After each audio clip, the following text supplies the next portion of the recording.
Today is the 17th of September 2024. Storm Boris has done a great deal of damage in the Sudeten regions of Poland and Czechia. I'm standing now, here we have the relatively recently constructed southern ring road around Wrocław. This is Siechnice over there, that's Siechnice power station, and behind me you can see one of the dikes. Indeed, this is in fact the last dike in the system of protection, at least to the area of Siechnice. Down here we've got that's the river Owawka, or stream. It's normally a stream. You can see it's been flooded.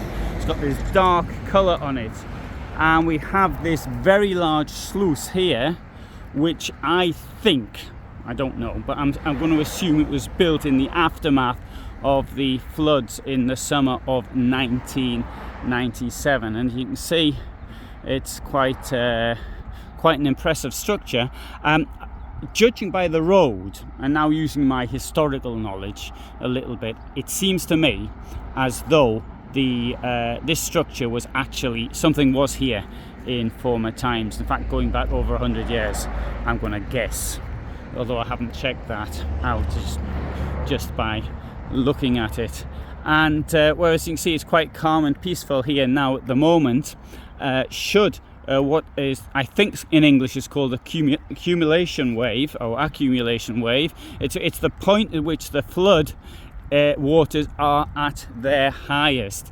And if I've understood this correctly, because I'm not, hydrology isn't my thing, when the water gets to its potential highest, it's released here and it goes into polders. That's my understanding. I might be completely wrong on this one, but that is what I think actually happens. So the ring road up there was built about 15 years ago, something like that.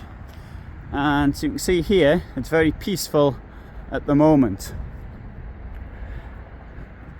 And the water seems to be, I think it's a bit higher on this side just by looking at it, but that's just to my naked eye as I walk across this bridge here. Now, on Friday afternoon I was in Nordhausen. I got a phone call that I would be something we needed to be in a meeting in Poland on Monday, things to be decided, business things.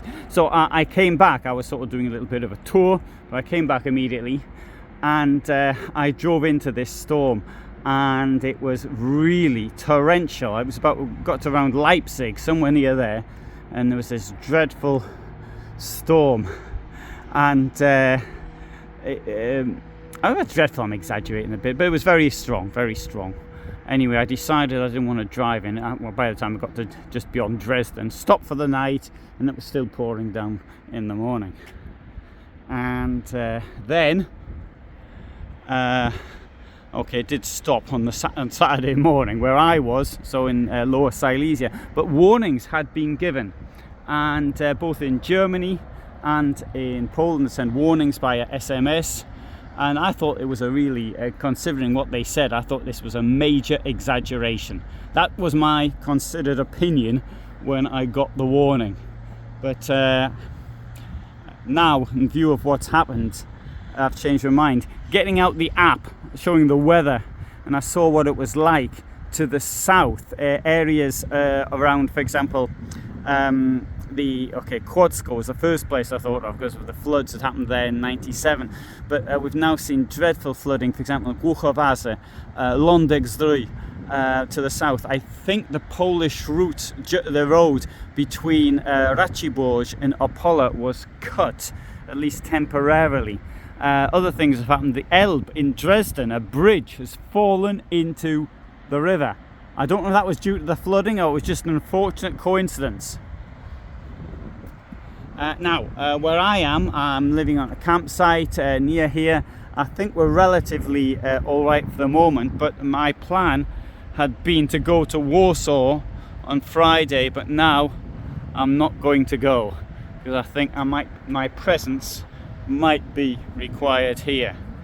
So anyway, there's a quick rundown of this situation here, being here and on the river Odra, more or less, almost.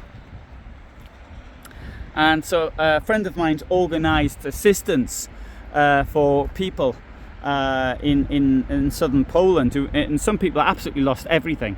You know, the wave, the flood water going through homes, it destroys absolutely everything. So those people are going to lose everything, their entire lives, collection of things that they have. Now the Polish government's been very quick to offer assistance, and that needs to be made very clear, in contrary to what happened in '97. But you know, no amount of assistance is going to make up for your wedding photographs from 50 years ago being lost, for example. And anyway, so my heart does go out for these poor people in this situation.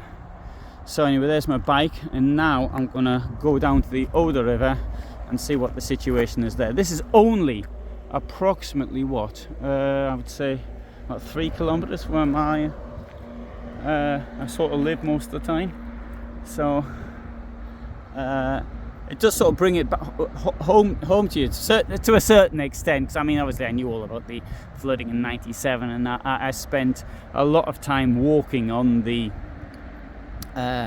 dikes. Indeed, I've done videos on the dikes, not talking about the dikes but talking about other things, so it's not as if it's something entirely new to me, but it is something very real at the moment. Incidentally, the friend of mine I mentioned earlier, he's asking for people who've got any 4x4 vehicles for assistance.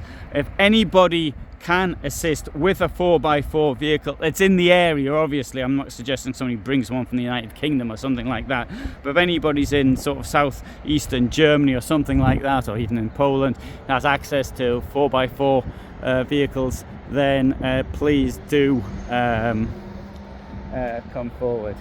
Anyway, so I'll finish this off with a view of the river, or not even a river, this is the retention waters here, off the Orławka, between the Orławka stream and the Odra River.